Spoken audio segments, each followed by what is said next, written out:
درێژایی مێژوو شۆڕشەکانی کورد ژنانی کورد هەمیشە ڕۆڵێکی تراژیدیایان لە سیاسەتکردن و شۆڕشگەڕیدا هەبووە. بەپێی قۆناغەکانی شۆڕش هەمیشە ژنانی کورد توانیویانە بەشداری بەرچاو لە شۆڕشەکاندا بکەن و هەندێک جار بتوانن بە سەرۆک هۆزەکانیش ببن بە سەرۆک هۆزیش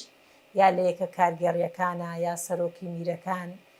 ژنان ڕۆڵێک و پێگەیەکی گرنگیان هەبووە هەم لە سیاسەتکردن هەم لە جەنگاوەری هەم لە پێگە و کایی کارگەڕیدا هەم لە مێژوونووس بوون لە ڕۆژهەڵاتی ناوەڕاستدا زۆرن ئەو کەڵە ژنانەی کە بەداخەوە مێژوو نەیتوانیوە ڕۆڵی بەرچاویان وەکو کارەکتەرێکی ئەساسی لە شۆڕشەکاندا بنووسێتەوە. بەڵام جێگە پەنجەیان دیارە و جێگەی خۆیان لە ئەرشیفی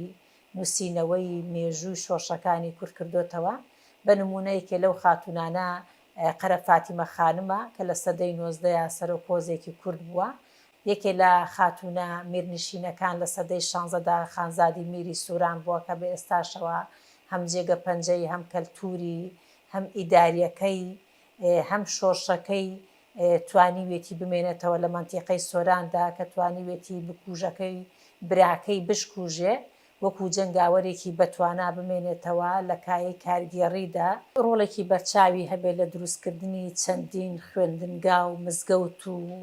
شوێنی کەلتوری. خانزادی میری سۆران یەکێکە لەو جەنگاوەرە بەتوانانەی کە لە کۆتایی سەدەی 16 و لە بیدایەتی سەدەی 17 ڕۆڵێکی بەرچاوی هەبوو کە توانیوێتی سیاسەتێکی واگرم کا دوژمنی کەی خۆی کە بکوژی براکەی بووە بیهێنێتەوە ئەو مەنتیقەیە کە لە ناویشی بەرێ و وەکو سەرۆکی میرنشینی سۆران ماوەی 7 ساڵ حکومڕانی کردووە. ئەگەر باز لە عادیلە خانم بکەین لە ساڵی 1956 هەتا 1921 و 22 ئەوانە لە مەنتیقەی هەڵەبجە ژنێکی ئەوەندە بەتوانا بووە کە ئینگلیزەکان بە ژنی بێتاج ناویان بردووە کە توانیوێتی لە دوای وەفاتی عوسمان بەک وەکو سەرۆک هۆز بمێنێتەوە و بتوانێت کارەکانی بە شێوەیەکی کارگێڕی لەو مەنتیقەدا ئەوەندە بنرخێنێ کە ئینگلیزەکان وەسفێکی زۆر گرنگیان کردبێ کە ناویان ناوە شاژن و توانیوێتی بەرەنگاری عوسمانیەکان ببێتەوە نەهێڵە عوسمانیەکان ڕۆڵیان هەبێت لە حکومڕانی مەنتیقەی هەڵەبجەدا. عادیلە خانم توانیوێتی لە هەتا لە مەحکەمەکردنشە ڕۆڵێکی عەدالەت بژێڕێەوە لە کایی کارگەڕی خاتونێکی سەرکەوتوو بووە. خاتونێک بۆ زۆر قسەزان بووە سیاسەتێکی زۆر جوانی کردووە کە ناوبانگی گەیشتووەتە هەموو ڕۆژهەڵاتی ناوەڕاستی تێپەڕاندووە. ئینگلیزەکان زۆر جوان وەسفیان کردووە و دایکی هەردوو شاعری گەورە ئەحمەد موختار جاف و تایربەگی جاف بووە و ئێستاش هەڵەبجە جێگە پەنجەی حکومڕانی ئەو خاتونە سەرکەوتووی بە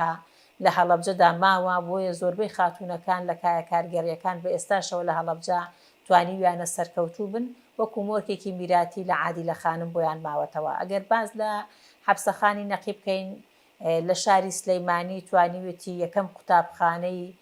ڕۆشنبیرکردن و فێری خوێندەواری ژنان کە لە شاری سلێمانی هانی ژنانی داوە. ڕۆڵێکی بەرچاوی هەبووە لە بەشداری پێکردنی ژنان لە خوێندەواری لە ڕۆشنبیرکردندا. ئەگەر باز لە میناخانی خێزانی پێشەوە قازی محەممەدی نەمر بکەین کە توانیوێتی یەکەم ڕێکخراوی ژنان لە کۆماری مەهاباد دابمەزرێنێ ژنان ڕێک بخات بە شێوەیەکی سیاسەت مەدارانە ڕۆڵێکی زۆر بەرچاوی هەبووە. زۆرن ئەو کەڵە ژنانەی لە مێژوودا ڕۆڵێکی گرنگ و بەرچاویان هەبووە. ئەگەر باز لە مێژووی بەدرخانیەکان بکەین لەیلاخانی بەدرخان یەکەم ژن بووە توانیوێتی لە بواری کاری هونەریدا کار بکات و ئەگەر باز لە لەیلا قاسم بکەین سمبولی بەرخودان و بەرپەتی سێدارە کە سەری بۆ دوژمن شۆڕ نەکردووە و توانیوێتی کاتێ دوژمن وستویەتی سوڵحی لەگەڵ بکە لە بیدایەتی تەمەنی بووە کە لە قۆناغەکانی زانکۆ بووە. بەڵام یەکێ لە قسە جوانەکانی وتویتی بە شەهید بوونی لەیلا قاسم سەدان لەیلای تر دروستە بێ. بۆیە ژنانی کورد هەمیشە توانیویانە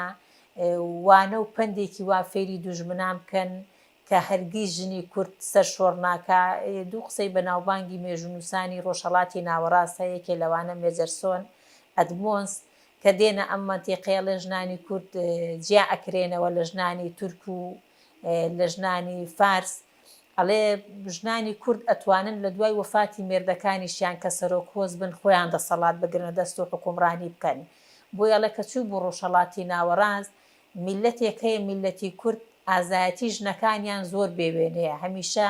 جیانەکەیتەوە لە ژنانی عەرەب و فارس و ترک ئەمە مێژونووسانی ڕۆژهەڵاتی ناوەڕاست ئەجنەبیەکان باسەکەن سەرسامی خۆیان دەردەبڕن ئەگەر لە ئێستاشدا باس بکەین ژنانی کورد وێنەیەکی ئەوەنە جوانیان لە جیهاندا نیشانداوە ژنانی ڕۆژئاوای کوردستان توانیان چۆک بە گەورەترین و ترسناکترین دوژمنی مرۆڤایەتی داعشدا بدەن و ژینا ئەمینی شۆڕشی ژینا ئەمینی توانی ناڕەزایی بەرامبەر بە حکومڕانێکی دیکتاتۆری وەکو ئێراندا کە هەموو جیهان بێنێتە سەر شەقام کە شۆڕشی ژنجیان ئازادی داهێنا لە ئێستاشدا هەر بە هەمان شێوە ژنانی ڕۆژئاوا توانیان بە شۆڕشی کەزی بە بەشداریکردنی ژنان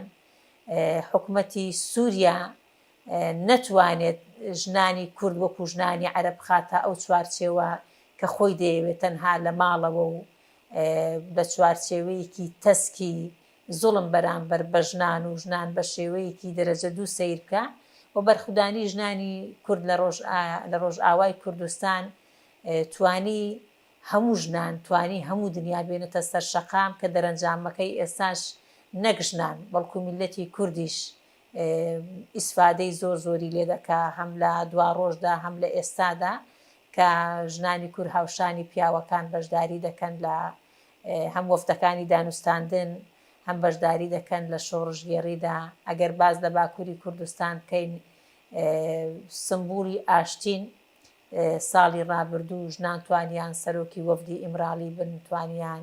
سەرۆکی وەفدی ئاشتی بن ژنان توانیان پێگەوڕۆڵێکیان هەبێ بۆ کۆکردنەوەی کۆنفرانسی نەتەوەیی کورد ئەگەر باز لە باشووری کوردستان بکەین ژنانی کوردەمێکە جەنگاوەرن لە شۆڕشەکاندا بەشدارن بە ئێستاشدا خاوەنی هێزی چەکدار و شەهیدن بۆیە مێژوو ژنانی کورد ئەگەر مێژونووسان حەقی خۆیان بنێ بەڕاستی پێگەی ڕۆڵی ژن پێگەیەکی ئەفسانەیە ژنانی کورد هەمیشە بەشدارێکی واقعیان هەیە هەم لە شۆڕشکردن هەم لە بەرگریکردن لە خاک هەم لە هێشتنەوەی کەلتور و دابوونەریت و کوردەواری هەم لە پۆشاکی بەرگی کوردی کە پۆشاکێکی سەرسامە لە جیهاندا کە ژنانی کورتانی ویانە بیپارێزن بۆیە هەمیشە ئەگەر خوێندنەوەی مێژونووسان ببینی وەسفەکانی ژنان کە ئەکەن جگە لە ئازایەتی بازدا کەڵچەری هێشتنەوەی ئەم جلو بەرگ و مێزەرەی کە کوردەواری هەمیشە پۆشیوێتی بۆی باسکردن لە ژنانی کورد بە لێدوانێک و دەیان لێدوان و باسکردنی چەندین کەڵەژن لەوەدا کۆتایی نایە کە ناومان هێناوە زۆرن بەڕاستی